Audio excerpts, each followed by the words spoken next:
Under the same moon, we share the love, embracing the differences like hand in glove. Spreading peace and joy, it's a beautiful sight. Together we shine in each other's light. United we stand in love's pure might. Watching the world share in love and light. Hearts beating as one in our peaceful flight. Colors of harmony painting the night. United we stand in love's pure might.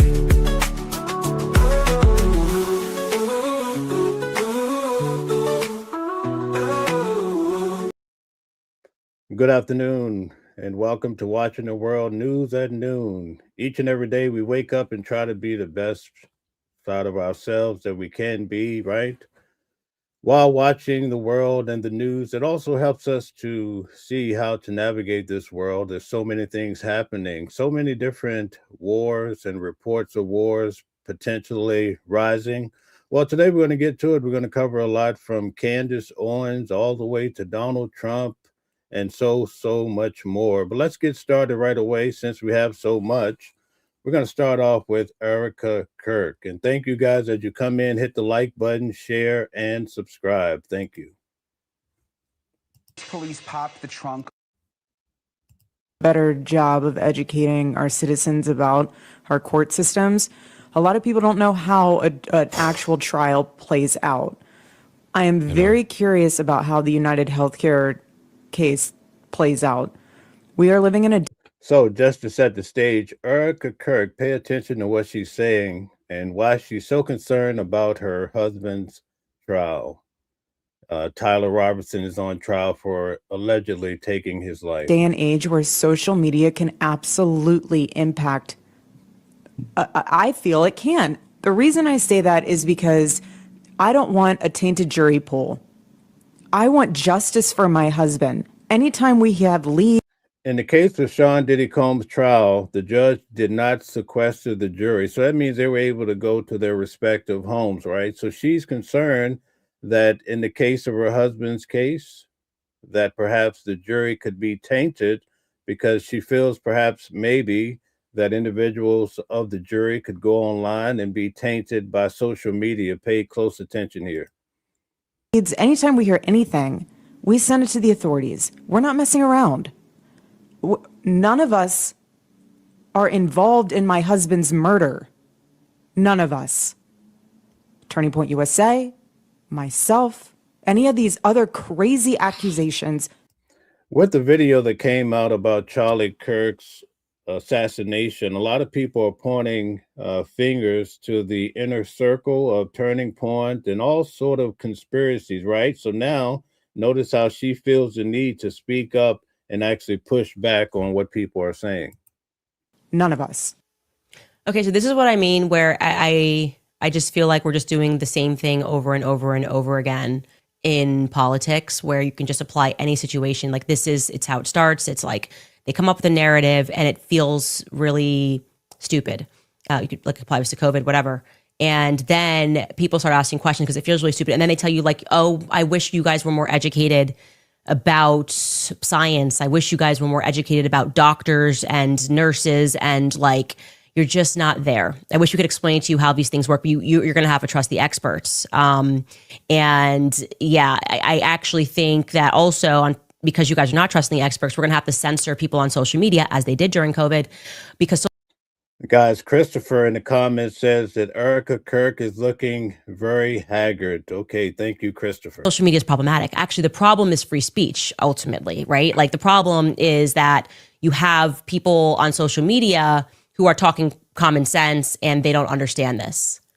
Okay, that's like, that doesn't work for me. It doesn't work for me, and it shouldn't work for you. He's just such a good thought leader. He blessed us with laser focus on the mission, on saving this country. Let's face the facts. When it comes to Charlie Kirk, people are trying to make him to be a saint, right? They look at him as being holy because of his attachment with Christianity and so much. Now, when it comes to these trials, it's hard to believe that when a jury is not sequestered, meaning that they have their phones, perhaps even their laptops, that they don't explore and see what's being said in the media. Perhaps they're even looking to see what people know in regards to the jurors. So that's why this is so concerning, folks. But instead, we're so focused on who did what. Like, yes, we will figure all that out. Yes, this is a murder case. He did not die in a car crash. Yes, that will be handled. But my husband's legacy is not about his murder. My husband's legacy is what he left behind. I just reject that. Okay, I reject that there's a higher calling that we need to all get around and the legacy. If we find out that the government is implicated, then actually his legacy is going. These are really scary times where you think that they consider the government as being very shaky, and perhaps that the government is involved in people actually speaking out or having their voice, right? Candace Owens has a large voice. Sometimes her lives gets 3 million people. And so imagine you take those 3 million people and people are actually starting to wake up and say, hey, listen, this does not seem right, what's happening with the government and individuals being unalive. Let's get to the comments just a little bit. 99 made a good comment. I want to make sure I get back to that. 99 says, I hate these politics puppets. Okay, Island Beauty is here. Nice to have you. You're always welcome. Z says Israel killed Kirk and Erica and TPUSA. Okay, so well, that's some of the conspiracy that's floating around. We don't know for real. 4Kick says his legacy. What the freaks? Okay, all right, let's get to it. Let's get back to the video. Going to be that a person who gave all of himself to helping people get elected, all of himself to this political machine, was ultimately killed by it.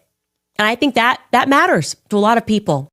Okay, so the very system that he was trying to build and protect, he was very instrumental in helping Donald Trump become president, right? And then even after the guy gets unalive, people are even saying, well, the president, whatever. There's so many conspiracies. It's very hard to navigate through it. So that's why we try to cover these matters each and every day. Now we're going to turn the curve a little bit and talk about Donald Trump. Some very damning information came out from a former beauty pageant judge that claims that he had eyes shot on Donald Trump as well as Epstein and the girls. We have to get to it. I want to cover it. Also, what makes this terrible is that we're going to pull up the video from Access Hollywood, where you get to hear the words out of Donald Trump's mouth. But not only that, this judge is going to mention the same people that are associated with that video. Pay close attention, folks. Trump and Jeffrey Epstein. The media is missing the smoking gun. Now, I've sat on this information for years, and I really didn't want to get into this because... So this gentleman here claims to be a former judge of the beauty pageant that Donald Trump, remember, he had a whole brand. He had this whole pageant where they're judging these young girls, right? Then Epstein comes along. It gets a little murky, but we're going to get to it. This is not in my job description, and it's very dangerous to come out with this publicly. The smoking gun. So he says he's actually potentially putting his life in jeopardy for speaking out. Pay attention. Is Miss USA and Miss Teen USA. The pageants, which Donald Trump owned for years. Now, how do I know? Because I was one of the judges in these pageants. I trained. Okay, did you hear that? He's one of the judges, right? Eyewitness testimony. We haven't confirmed him, but he's making a bold claim here. Pay attention. Dozens and dozens of the winners and the runners-up in public speaking to promote their platform. This is all I'm going to say about this. If you're in the media and you're looking for information. Now, I want you to jot down the two names that he's about to mention, and I'm going to show you another video why these names are important. Start with Billy Bush.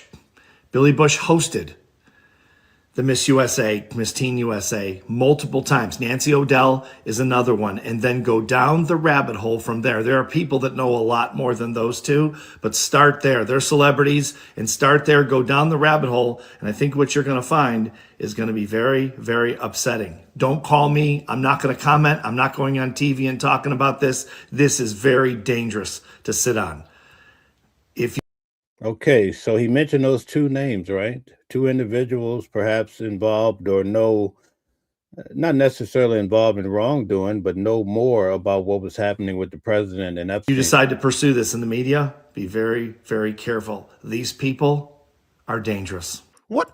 Okay, so these people are very dangerous. Well, remember the two names that he mentioned? Now, check this out. I'm going to take you back to the words of Donald Trump himself, and I want you to pay attention to the people associated with this case.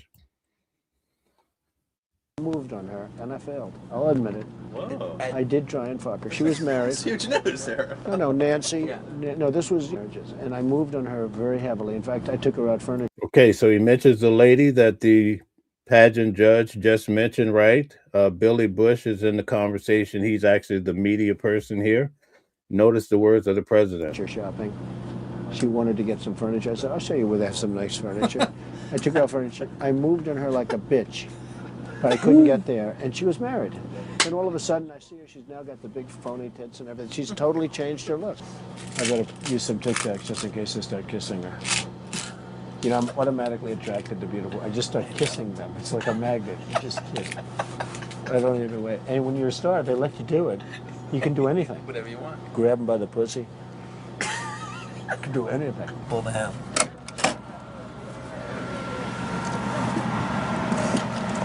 Hello, how are you? Hi. Now, we know the president came forth and said that this is basically locker room talk, right? Locker room talk, but you have to come to your own conclusion. I just showed you where the judge mentioned these two individuals.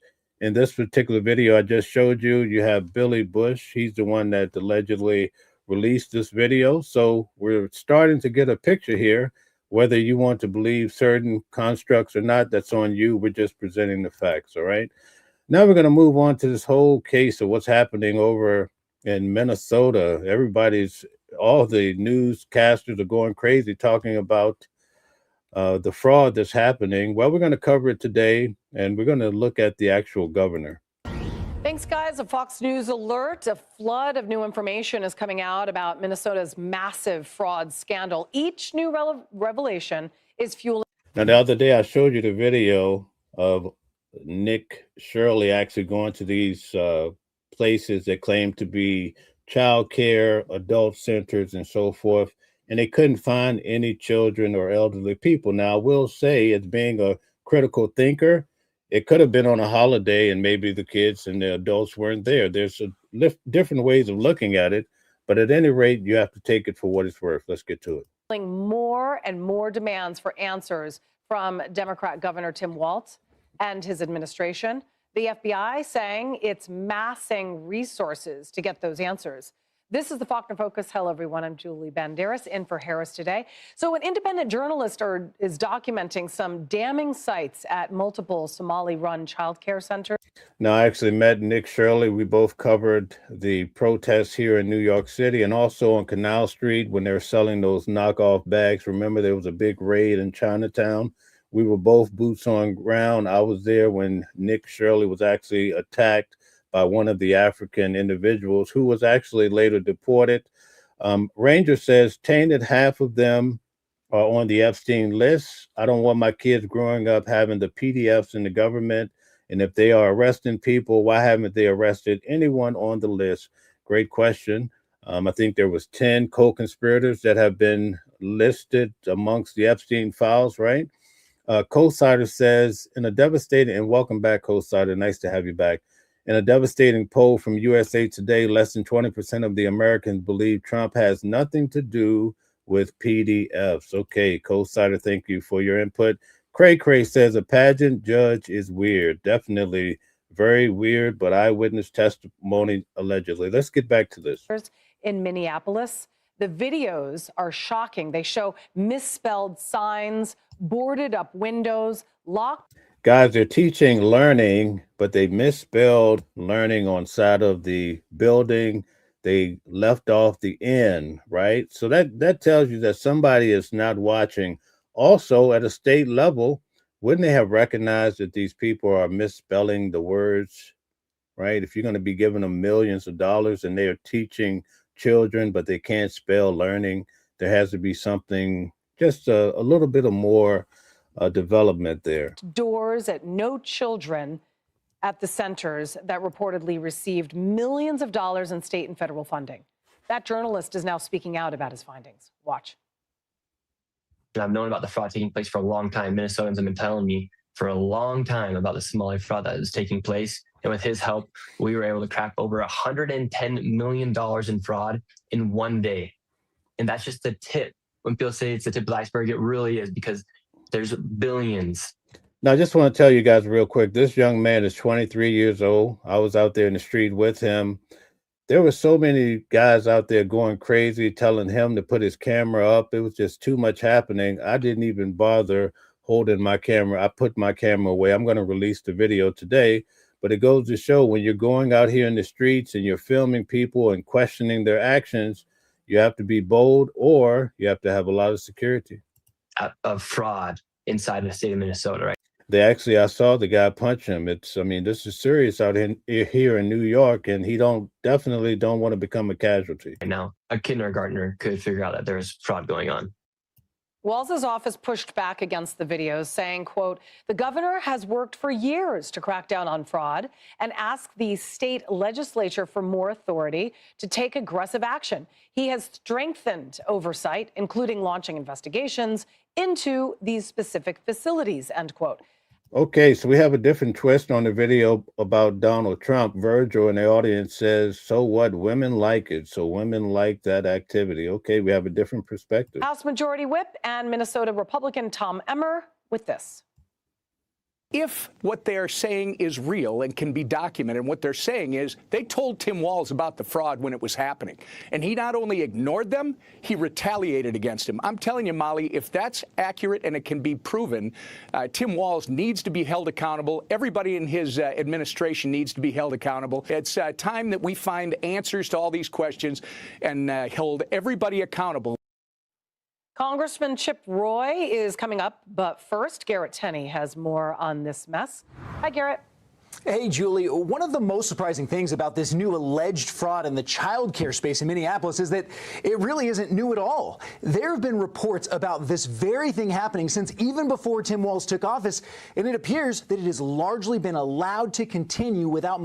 I just want to say, even though Nick Shirley covered this and he did a good job covering it, there has been 89 people convicted already. So the government is aware. This is not something new or discovered. This is a case that's getting a lot of eyes, and people are coming in and sharing their thoughts. Much interruption. One example of a child care business that is now under the microscope is Quality Learning Center, or Leering Center, as the sign says. The business is licensed for 99 children, from infants to toddlers, but the business hours are from 2 p.m. to 10 p.m. Over the past 3 years, it has been cited for more than 120 violations for all kinds of things, including for not having proper documentation for all of the kids there. Despite that, the local ABC station reported back in January that the business has still been able to receive nearly $8 million in federal tax money since 2019. We've also confirmed that the owners took out more than $200,000 in PPP loans during the pandemic that were completely forgiven. Nick Shirley says there were similar red flags at some of the other child care centers that he tried to visit in the Twin Cities. But it's so obvious. If you're living in Minnesota, you have to raise your eyebrows and think, what's going on? Literally, if you drive around Minnesota, around Minneapolis, you'll see daycare centers, autism centers. You will then see transportation companies that have snow piled up as if they haven't moved in months. After Shirley's videos went viral, FBI Director Kash Patel posted that the Bureau is all over this, saying fraud that steals from taxpayers and robs vulnerable children will remain a top FBI priority in Minnesota and nationwide. The FBI believes this is just the tip of a very large iceberg. We will continue to follow the money and protect children, and this investigation very much remains ongoing. While Governor Tim Walz and other state officials are now claiming that they are taking steps to investigate and to keep this from happening again, remember, these claims of fraud in child care centers are not new. In fact, all the way back in 2018, as Walz was making his first run for governor, DEFCON says, why ABC and CNN not reporting on this? Great question. sources in the Somali community told our local station, KMSP, that it was an open secret that starting a daycare center and billing the federal government for it was like getting a license to make money. Julie? Garrett Tenney, thank you. Republican Congressman Chip Roy of Texas, member of the Judiciary Budget and Rules Committees, joins me now. Thank you so much for talking to us. All right, so let's just talk about Walz and his credibility here when he says that he didn't know that any of this was going on when it's... Now, keep in mind that Walz almost became the vice president of the United States, so it makes you wonder what's really happening. Such a massive fraud scandal. How could he not know? Yeah, Julie, great to be with you. I hope you had a Merry Christmas. And, You too. you know, it defies all logic and reason to believe that Governor Walz was ignorant of what was happening in Minnesota. Let's be clear. He was campaigning on it last year with respect to the campaign with Vice President Harris in her run for the presidency. He literally was talking about it. Thank God that President Trump won that election. Thank God that we do not have a Harris-Walz presidency, because they would be encouraging. Guys, we have roughly 700 people here. Please hit the like button, share, subscribe to help push the channel out. Thank you. This to continue, whereas this president is rooting out the fraud, securing the border. And by the way, we do this every day at noon. Tonight at 8 p.m., we're doing a deep dive. We're having a interview with Big Homie CC. You definitely want to tune in tonight. He's been a security guard for a lot of high-profile individuals, especially celebrities. And we're going to be able to ask those questions, even what he knows in regards to Sean Diddy Combs. Stopping the flow of people into our country. But this is what happens when you have massive welfare programs that are funding people that are coming into our country, whether it's illegally or, frankly, through legal channels that are being abused by the radical left and the Marxists who want this to occur. The Somali community knew full well what they were doing. It's a part of an enterprise-wide effort that's global, tied to the United Nations, tied to world organizations, NGOs, our own taxpayer dollars that are being used against us while we import people to be. Now, some people are saying that the Republicans or MAGA is just targeting because these individuals are Muslims and they're not making a big deal about the Jews, like in New York City, where there's allegedly a lot of fraud that's happening. In fact, I'm in New York. We get a lot of articles about fraud within these communities as well. But because they vote for Trump or what have you, people are saying we're not getting concerned about all fraud. We're just getting fraud about the individuals that people like or dislike the most. Be put on the welfare state, to be put on Medicaid, and to take taxpayer money. It's fraud that has to be stopped, and people need to be removed, deported, denaturalized, and sent back to Somalia. I just want to know, how are they going to recoup that money? I mean, is that what Walz is now going to concentrate on? Because he says that investigations are ongoing in these centers. Okay, so we have a good point here by Red Eye. Says that place was already shut down. Very misleading. So I will tell you, after doing some research, a lot of these places that they went to had already been shut down, and that's why you don't see children there or the elderly. So the issue is when we get these particular cases where people are just giving you one side and you don't take a look at it critically, then you walk away and you don't get the full picture. So thank you very much, Red Eye. We appreciate you dropping the knowledge. But where's the money? And why should taxpayers have to foot the bill? Who's going to end up paying the government back? Or is it going to be the responsibility of Congress, of taxpayers? Well, importantly, I'm really proud that we've at least put some fraud protection in the big, beautiful bill, working with President Trump and what we did with the work requirements. Okay, guys, Anthony said the Democrats created a clueless Klan. Every single legislation bill, law bill created by a Republican or co-signed by a Republican, not a Democrat. Okay, all right. Thank you very much for your comment. Deborah says, Mel, it scares me. You were out there. Well, that's a part of what I do. I go into the thick of it. It is what it is. and Medicaid because we knew that there was ripe for abuse. But we've got to go a lot farther at the federal level, and we've got to hold states accountable. Right now, they know what they're doing, and they're trying to take this money. And by the way, this is the tip of the iceberg. Let's go look at what Gavin Newsom in California, what they're doing. And in harmony with that thought, out in the streets of New York or as I travel, you can't just go taking your camera and sticking it in people's faces and asking questions because you don't know what they have on them. And if you want to do that in New York, where you have a lot of the African community that are trying to sell their product, whatever, believe you me, he got punched in the face. And that's what you get if you don't approach people with respect. Asking the right questions, your approach is very important, and you could still get punched in the face, but it's a part of doing this type of reporting. The billions of dollars. And we know there is massive Medicaid fraud going on in California. We've got to stop that at the federal level and at the state level. And look, one of the reasons I'm leaving Congress to run for Attorney General, Medicaid fraud is a central element of being Attorney General of a state. Keith Ellison was neck deep in all of this. Keith Ellison is friendly with CARE, friendly with groups that are affiliated with the Muslim Brotherhood. All of this stuff is connected. And if we don't recognize that, then we're not going to win this battle because it's a purposeful effort to exploit our laws. Now, I want to make this other comment before we move on. When I covered Luigi Mangione for his hearing, you notice I was out filming people, but there are certain people that I have to go to court with each day. They say, hey, I don't want to be filmed for whatever reason. You have to respect people in their space. Now, it's a public area. Yeah, you have the right to record, but you also have to learn to respect people and try not to ruffle too many feathers out here in these streets. We're going to move on to some pushback on this video from Nick Shirley, and we're going to find out that there's another side to this story. So let's get to that as well. I'm going to show you both sides of the story. Pay close attention. Homeland Security officials are on the ground in Minnesota conducting a massive investigation into multiple fraud schemes happening in the city. This comes as a group of Minnesota GOP lawmakers urging Governor Tim Walz to resign. Madeline Rivera joins us live from Washington with the latest. Good morning, Maddie. Good morning. Attorney General Pam Bondi says they've been looking into these allegations of fraud for months. Guys, we have 700 people. Please be kind and hit the thumbs up, like, and subscribe. Thank you.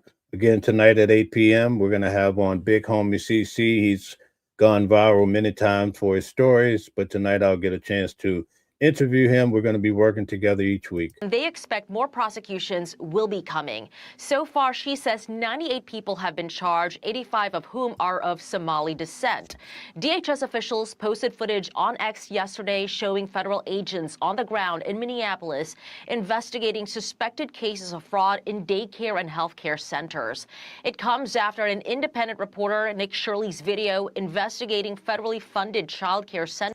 Now, you want to stick around and watch this entire video because we're going to get some pushback and help you to understand that maybe this story they're putting out is not accurate, but it could be pushed by another motive as well, not taken away from the fraud, but we have to look at the total picture. In the Twin Cities went viral. Minnesota officials are pushing back, though, saying previous investigations into the locations referenced in Shirley's videos did not uncover evidence of fraud. One childcare business that's now under the microscope is Quality Learning Center in Minneapolis, which misspelled learning on its sign. They say they're fixing the spelling. A lot of the journalism that's been going on the last couple of days has been really dishonest. I don't want to point fingers at anybody, but I do feel like what was done was someone came to our building outside of operating hours when there's a specific sign on our door that says. Okay, so did you hear that? Nick Shirley, he's saying that they came outside of the operating hours. That's what I was saying. That's what we've been saying. You can't just take stories. People just put anything out there to mar your reputation. Now, there could be some truth to it, but everybody needs to be heard, not just the reporters or legacy media, because they all have their own motives and they have their objectives, but we want the truth. Our days and our hours. He came outside of those hours and then claimed, hey, they're closed and they're still making money. They're using taxpayer money to work. And it's like, you don't come outside of operational hours and then say they're using taxpayer money. That was completely false. So if you own a grocery store, right, it closes, let's say at 7 or 8, 9 o'clock at night. Somebody come there at 10 o'clock and they're filming and saying, hey, this grocery store is out of business. Is that fair? That's all we're trying to say, folks. Regardless, state Republicans are slamming Governor Tim Walz, saying they've been sounding the alarm over fraud in Minnesota's childcare space for years. They say for the good of the state, Governor Walz should step aside. Minnesota needs accountability, a reset, and new leadership that can get us back on the right track. It's not just Minnesota facing accusations of money mismanagement. A California auditor says it recently found millions in wasted dollars in state agencies. Guys, back to you. All right, Maddie. What type of daycare has the daycare open from 2 to 10? That makes absolutely no sense. I've not seen that. And then there's some reports in the New York Post that all these places have not had children there at all. And then suddenly when these reports come out, now the children have started to arrive. So somebody's hiding something here. Now, he makes a good point, but I will tell you here in New York, because of religious reasons, all sorts of culture differences, people do things differently. Now, I'm not trying to condone what's happening here, but I'm saying we can't just look at things for face value. We may question it, but that leads to trying to find the truth. That's all I'm saying. Well, the children were, what the report said, I think, is that the children were arriving. They had parents bringing the kids there for the optics of it. And then like an hour later, the kids left just so it looked like that there were kids showing up to these places. But Guy, I'm sorry, you're a dad. I'm not dropping my kid off at a learning center that spells learning, leering. Yeah, if you can't get it right on the signage, really, we're going to trust that? I don't think so. But they have the word quality in there, Laura. It's a quality leering center. The quality leering center seems, I don't know, seems legit. Look, whether or not that specific place was engaged in fraud, and it does seem a little sketchy that all of a sudden they're like, oh, here's a bus full of kids for 1 hour, right? That seems odd to me if that's true. What we do know for a fact, and this has been reported not just by... Okay, guys, we have a good story here from Ranger. Says, when I was homeless in 2011 at 17 years old, there was a ton of Somalian thousands, and my name was used in a fraud where they gave our names to them to use. This was in Portland, Maine. I've heard a lot about that, especially here in New York. They're using the homeless people's names in order to commit fraud. What a shame, folks. But thank you so much, Ranger, for giving us an inside story. I really do appreciate you. By independent journalists, it's not just Republicans yelling about it. The New York Times had a big story talking about well over $1 billion in fraud in this state. And the U.S. attorney out there said the number could be much higher than that, closer to $9 billion. $9 billion. And he said when he looked at the overall spend on Medicare and Medicaid in the state, it was somewhere in the neighborhood of $18 billion. He says at least half, if not more, he believes is fraudulent. So you're right. It's around $9 billion just in Minnesota. But now we're hearing, as you just heard from Madeline, it could be California. This is probably not going to end, Lawrence, just in Minnesota. Well, this is why the administration is surging in ICE, and they've already found criminal aliens that are there on the ground. We had the director of ICE, Todd Lyons, on later. This is what he had to say about these sanctuary city policies. So again, FDR in the comments is saying basically we're talking about, or they're talking about stories where people have already been through the system. Perhaps even some of these companies have been shut down. And so they're reporting as though they're accurate. That's why you don't see children there actively. But FDR wants us to talk about the Epstein files. Oh, we're going to get to that too. Just hold on to your seat. Driving the fraud here. What we're seeing is there's always a tide when it comes to sanctuary jurisdictions where you can hide in plain sight. You see a lot of these fraudsters use a lot of the sanctuary rules and sanctuary protections to, enact in criminal fraud just like this. We've been on the ground for so long looking into these states that are conducting these type of material fraud. And when Homeland Security Investigations goes into these businesses, there is criminal activity when it comes to labor trafficking, child trafficking, human exploitation. And that's what we're looking at up there in Minnesota. And you always come back to these. Guys, Stella says like, share, and subscribe, and turn on your notifications to be notified for upcoming shows. We do this every day at noon. Have no twist here. Very unbiased, right? We want everybody, Democrats and Republicans, to have a voice, but we ask that you be very respectful and just honor your neighbor. You don't have to go too crazy, and especially no violence. Sanctuary jurisdictions where you'll find them, like again, hiding in plain sight and using those sanctuary protections to employ, not only illegal aliens, but conduct criminal fraud just like you're seeing right now. By the way, if you have not watched that, I think it's a 42-minute video, Nick Shirley, that independent journalist, when he went and visited all of these different locations, if you haven't seen it, you should watch it because it is. And by the way, as Stella says, noon EST, Eastern Standard Time, and also 8 o'clock Eastern Standard Time. Thank you, Stella. Shocking to see what he uncovered. And kudos to him because, Lawrence, a lot of people out there, a lot of journalists out there, were just totally ignoring this. Well, they were ignored, and then you had a governor that is over this state. Well, you had a governor that almost became the vice president of the United States. Well, Kamala is running potentially for 2028, right? Will she choose the same running mate? Well, after these type of stories, I highly would doubt that. But they say that she could potentially run against J.D. Vance. I think everybody's pretty much saying he's the next great one to fill in Donald Trump's shoes, which is going to be tough. But at any rate, speaking of Donald Trump, we hear Putin's name ring a lot in connection with Donald Trump. Did you hear what happened to one of his houses? Well, we're going to get right to that as well.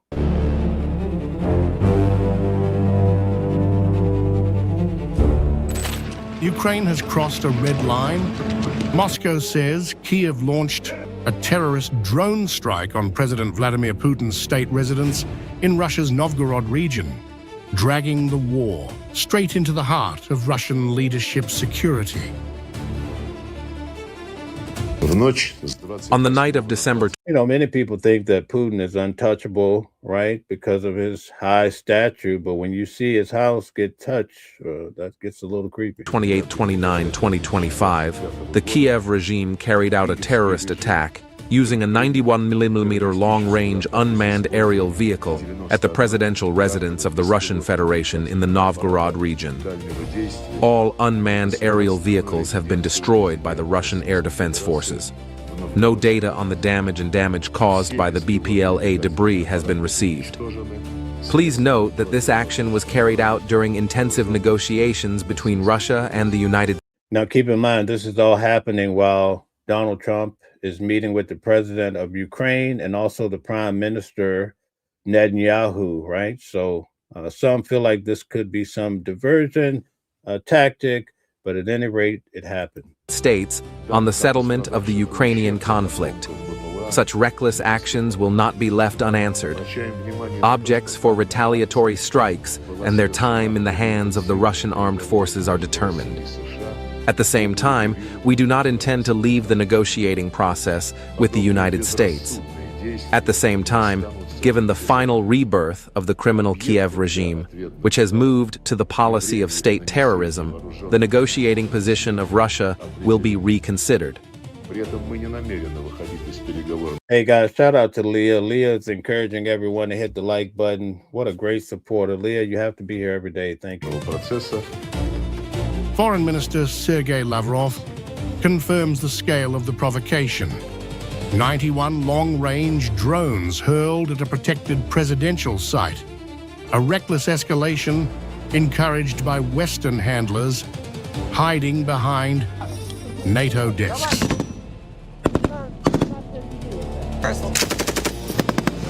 Russia's air defense shield did not blink. Every single drone was destroyed, exposing once again the hollowness of NATO-backed Ukrainian firepower and the failure of Western escalation games. Moscow calls it what it is: state-sponsored terrorism. Do you think all of these wars, these acts of violence, especially even the government having to go out and deal with all of these burning fires throughout the world, do you think it affects your pocket in some way? A lot of people do. It affects our economy whenever we go to war. Now, you might consider what's happening in Ukraine and you say, wow, this is going on. We thought it would have been gone away once the president came into office, but he's trying to get a handle on it. Well, simultaneously, we now have to go to Venezuela and see that they're still dropping explosives. U.S. has struck another alleged drug boat in the Pacific, killing 2 people. U.S. Southern Command posted this. Put a 1 in the chat if you think that these are actually D-rugs. We're going to call it D-rug boats, and that they're actually selling or trafficking in some way.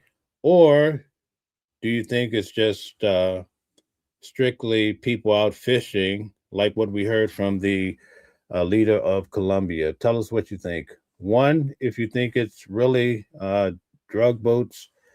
2, if not. Video of the attack on social media. It marks the 30th strike on suspected drug vessels in the region since September, killing at least 107 people.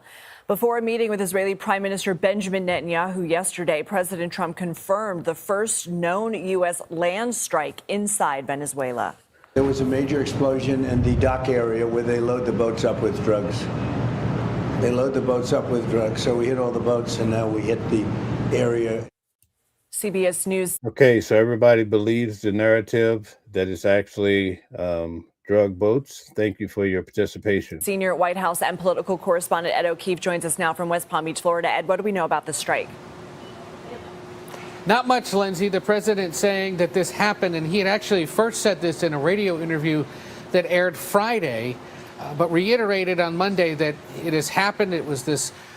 Daylight says Trump wants a war to extend election. Okay, Bernard says already unalive 2 million children in Iraq. Oh, what a sad situation. Thank you. Apparent spot where drug boats are allegedly loaded up with drugs.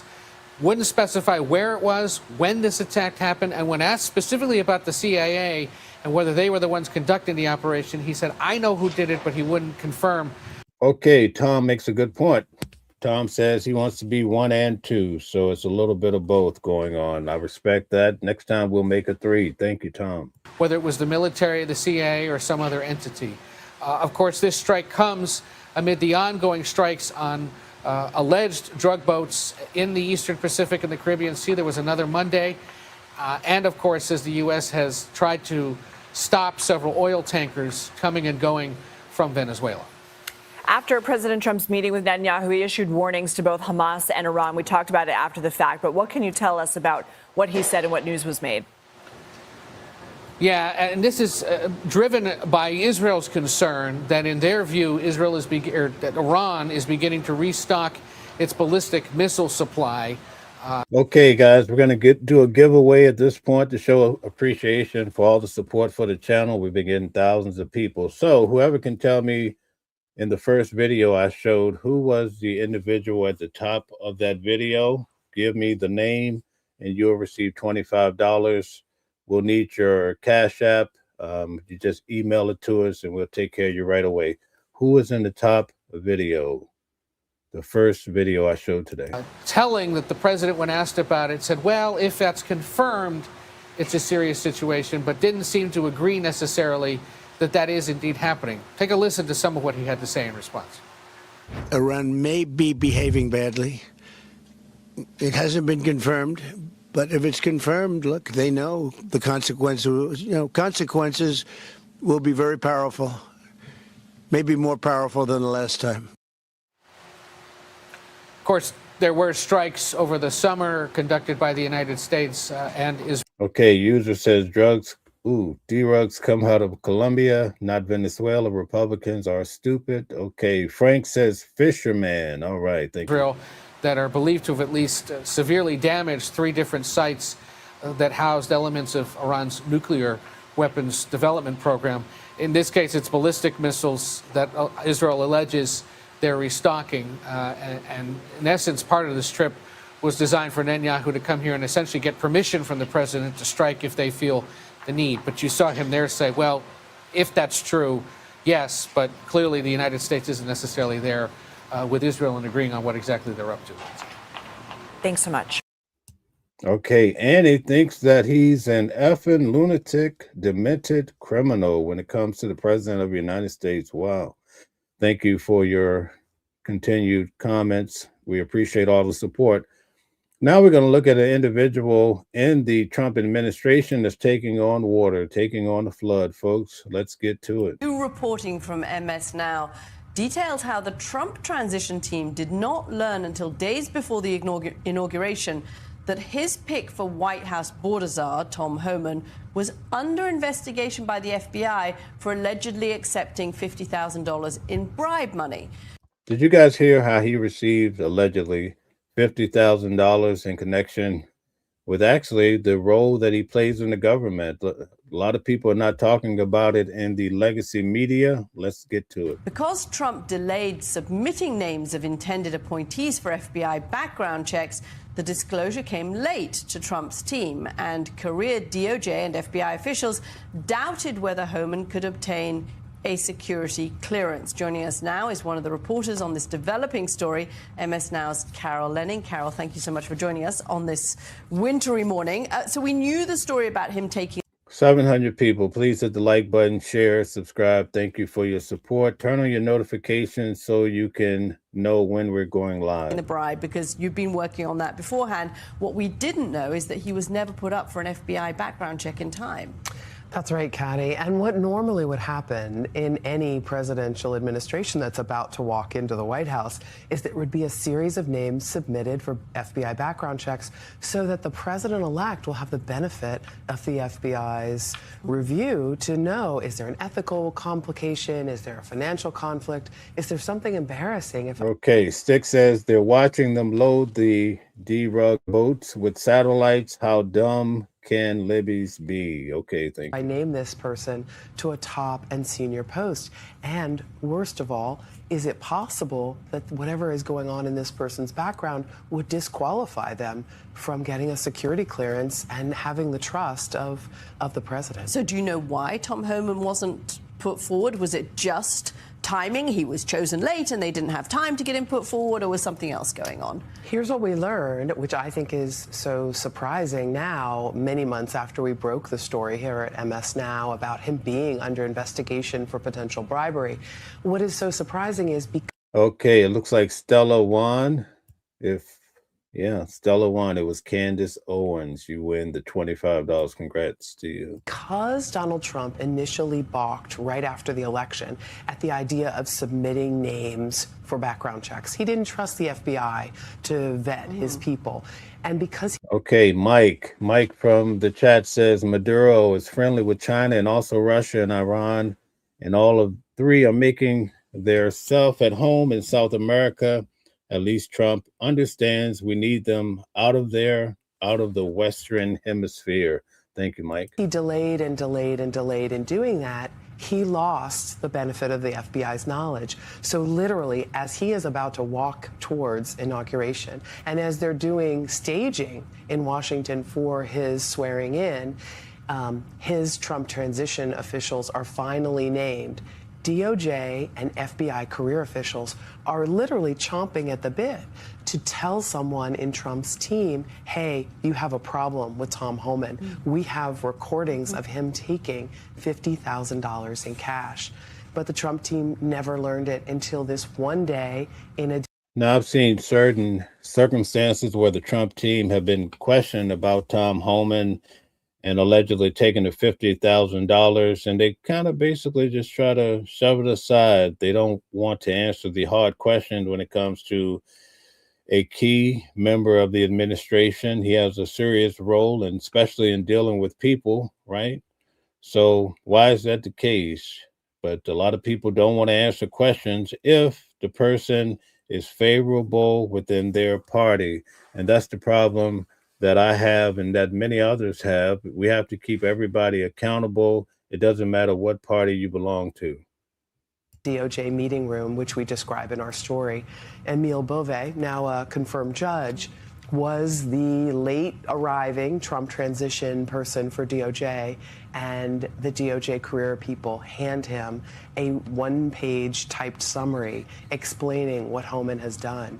And he reads it and just shakes his head and grimaces because it's really. Okay, Rodney says Trump's dementia syndrome is very real. 25th Amendment immediately. Okay, Daylight says nothing said about Trump's son forming a company to get funds, $600 million from Defense Department, Pentagon. Okay, thank you. Really terrible news about a person that Donald Trump, the president-elect, has already chosen to be his border czar. and the Trump administration, though, standing with Homan throughout this. Carol, great reporting there, and you and our colleagues at MS Now have been busy covering a number of headlines that have come out of the Justice Department this year with a major theme of retribution. That's a great point, Daylight. What happened to Doge, right? What happened to Doge? Well, when Elon Musk left the office, right, the biggest accomplishment after that is when he said Donald Trump is the Epstein files, because basically that set everybody, it set a big reel going in regards to these claims about the president. But still, we can say right to the point that we don't have any individuals coming forward saying the president did something to me.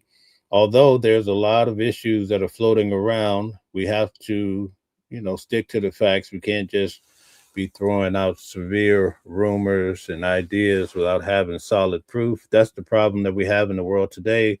We're just floating around passing these, what we call to be truths.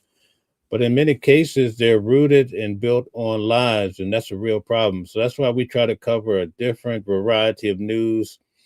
We try to have a meeting of the minds between Democrats and Republicans, independents. It's very important to actually push back on each other and come to the truth. Sassy Mo says you're talking about Vulcan and how he got a loan from his father using the Pentagon as a shield. Okay, thank you very much. Nice to have you back, Sassy Mo. Keep coming back. Definitely like having you here. We're going to get to the last story of the hour. And stay tuned also for tonight. We're going to have on Big Homie C.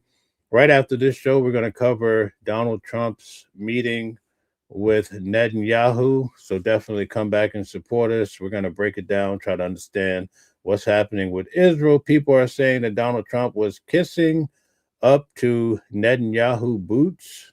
That's what they're saying, folks. But we're going to go through it and come to our own determination, which is very important as you try to think for yourself.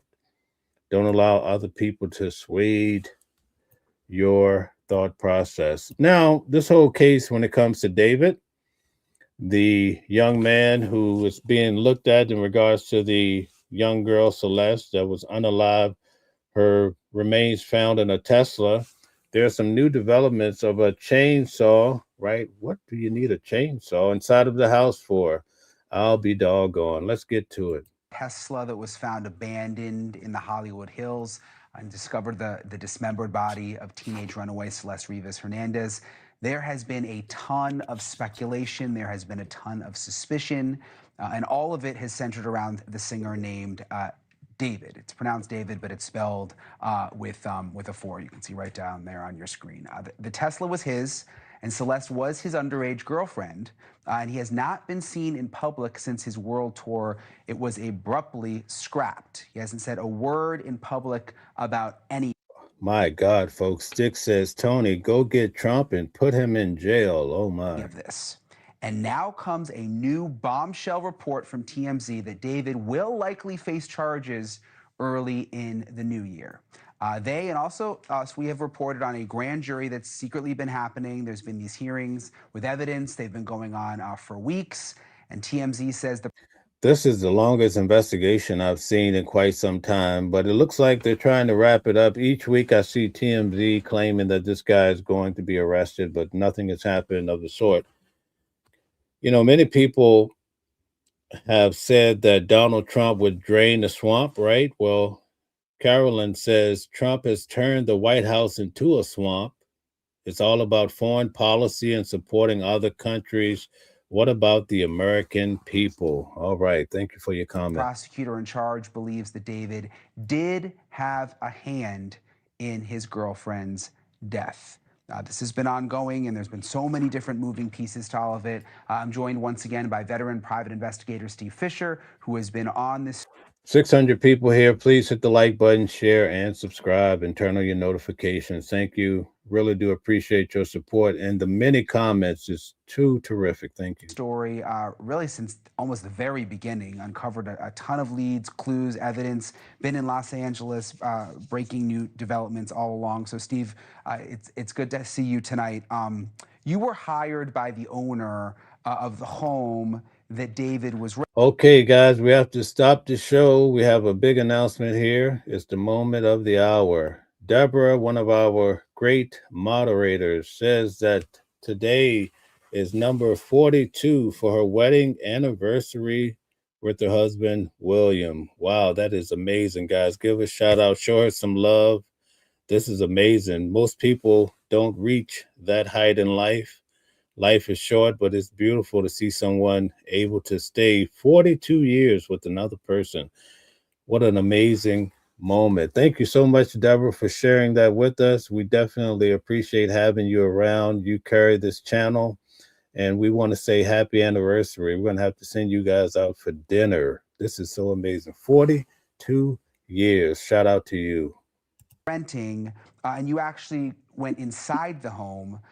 What sort of... And again, guys, Deborah, I have her on the screen. Also start her comments. Show her and her husband, William, some love. They're amazing people. Was there any potential evidence? Did you see anything that really stood out to you? Yeah, well, so we announced previously that we found a burn cage incinerator there for one. Deborah, put your Cash App, if you would like, into the comments. I want to send you guys something, and if someone else would like to, please put it there. Thank you. And another thing I can tell you tonight is that along with that, we found a chainsaw, brand new. It was with the incinerator. And there's no purpose for a chainsaw to be at this rental house. They're certainly not in charge of, trimming the trees or anything. So, we can't say exactly, it was unused, just like the incinerator, but I think, it could go to show some intent of what this plan was, because whatever happened here, like it wasn't a finalized plan. She was not meant to be left in that Tesla on Bluebird Avenue. And so, the plan got upended. Yeah, and I want to ask you about the burn box in a second. I think that's what is that what you called it, a burn box? Burn cage. Burn cage, yeah. Okay.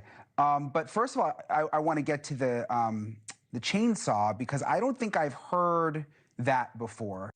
Guys, make sure that the Cash App is coming from Deborah. We have other people just randomly trying to cash in on her moment. So definitely, let's pay attention, guys. That there was a chainsaw inside. Okay, so Deborah says, Mel, I don't have a Cash App. Okay, but you are so awesome, my friend. Thank you. It's great to have you around, someone of your caliber to support the channel. I find it so amazing. And you're getting so much love, especially from moderators and everybody else. Make sure you pass it on to your husband. Inside the home. Where was it? It was in the garage. And, So this guy went from singing songs and dancing around, and now he has all these things, questionable things in his house. He has a chainsaw in the garage. I mean, people have chainsaws in the garage, but evidently they perhaps have more information that they're not telling us. It had not been used. It still had the protective shield over the chain itself. But, there it is with a burn cage, and you got to wonder what this plan was, or what the plan could have been, and it's troubling, because there's really no, just like the burn cage, there's no purpose for that house, So the chainsaw, he was renting the house, correct? Because it's the owner who hired you?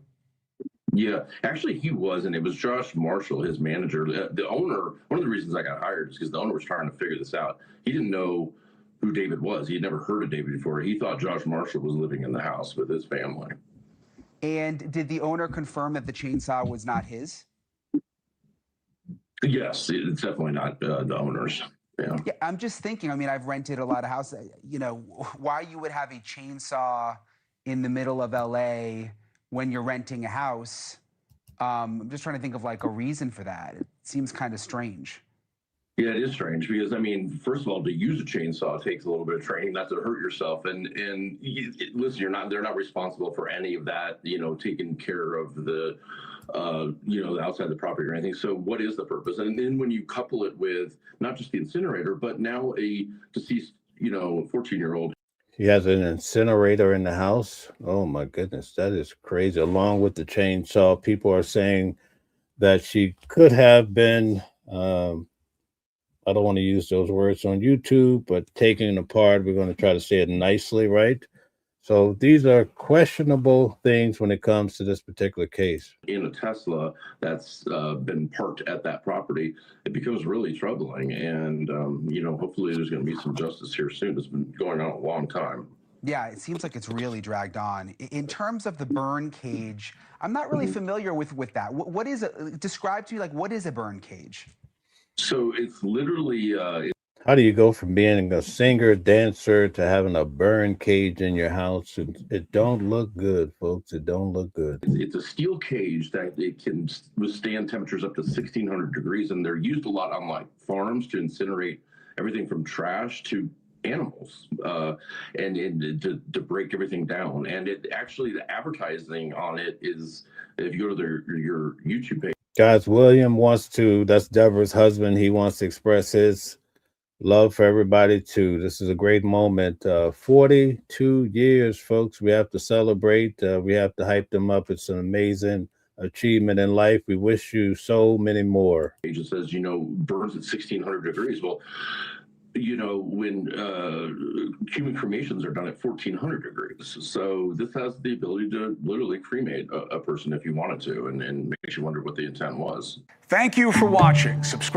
Okay, so that's it for the videos today. We will be talking a little bit about Luigi Mangione. As you guys know, on January the 9th, we will start the hearing in regards to this case.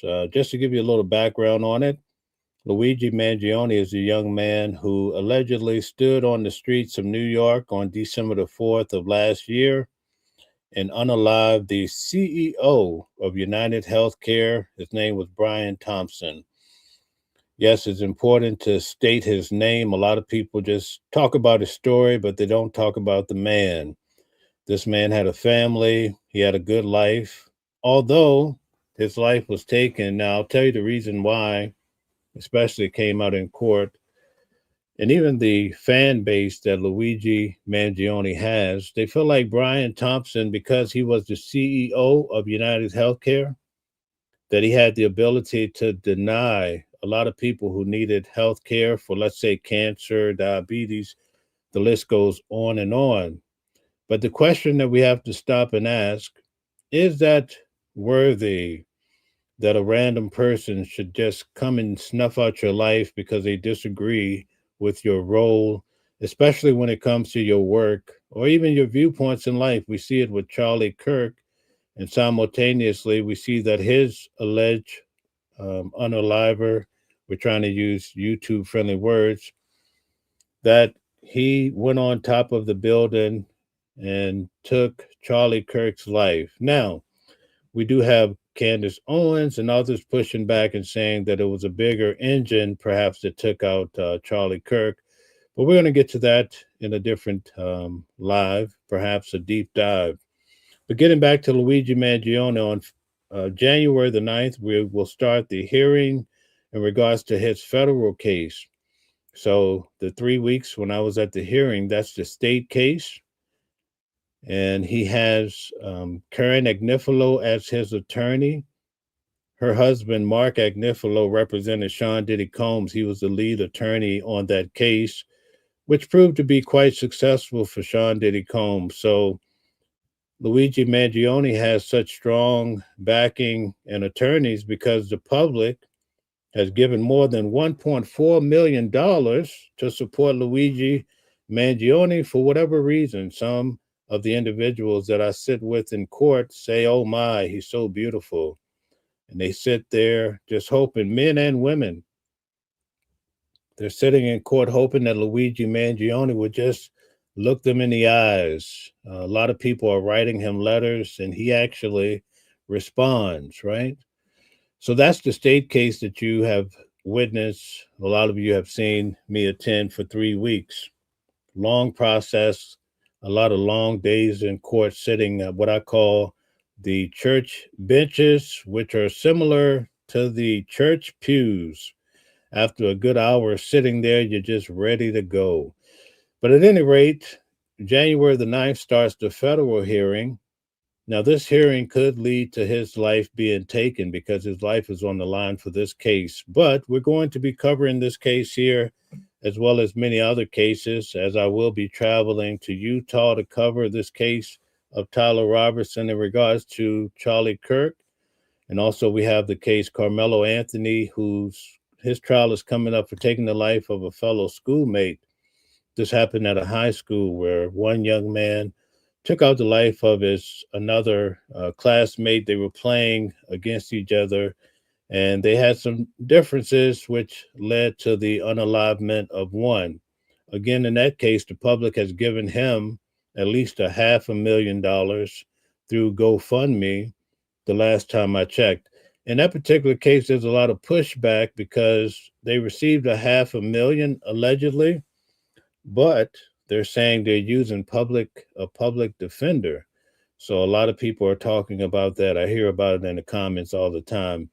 But at any rate, as we cover Luigi Mangione, we started off this live with a video of Erica Kirk. She says she wants to know what's going to happen with this case because she feels like the jury could go in the favor, perhaps, of an individual such as Luigi Mangione, where people are thinking it's a open and shut case because there's video of Brian Thompson being unalive right in the street. So what do you have to say about all of that? Do you feel the same way as Erica Kirk, that these jury members are often persuaded to let some of the, let's say, I guess they're calling them criminals, although we don't know because he hasn't been found guilty, right? But do you think that we're living in a time where juries are actually going in favor of people who are thought to be criminals? That's what the big concern is for her in regards to her husband's case. What do you guys think? Well, let's get to it. I'm going to get to a few of the comments, but stay tuned as I cover Luigi Mangione and so much more. Sassy Mo says there's always a weak link in that mess. Okay. Well, if you watch the Diddy documentary, you actually get a chance to hear from some of the jurors in that case. And you start to see the jurors have the mind of their own. And a lot of times, just because you think someone is guilty, that may not be the reason that other people feel the way they do, such as the jurors, right? Because we all are entitled to our own reasoning. In fact, a lot of us come to certain conclusions because of the way we're raised. So just the mere fact of where you grew up and how you grew up can determine the conclusion that you came to or come to. Carolyn says, everyone will be exposed. Okay, tell us about that.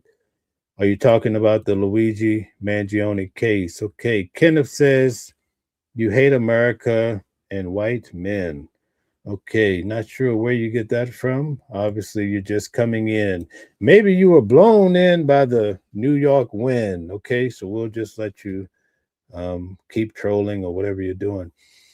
All right, let's see here. MJB says they get CDLS from other, we can't use that word, criminals that rule over the land. Okay, so we have a lot of different viewpoints here.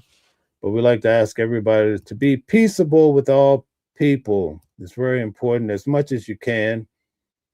William says it's all about the ballot box. Yes, indeed. Deborah says Stella, Island Beauty, Sassy Mo, Sharon, and Caroline, thank you. She's very gracious for the love that you guys have extended to her.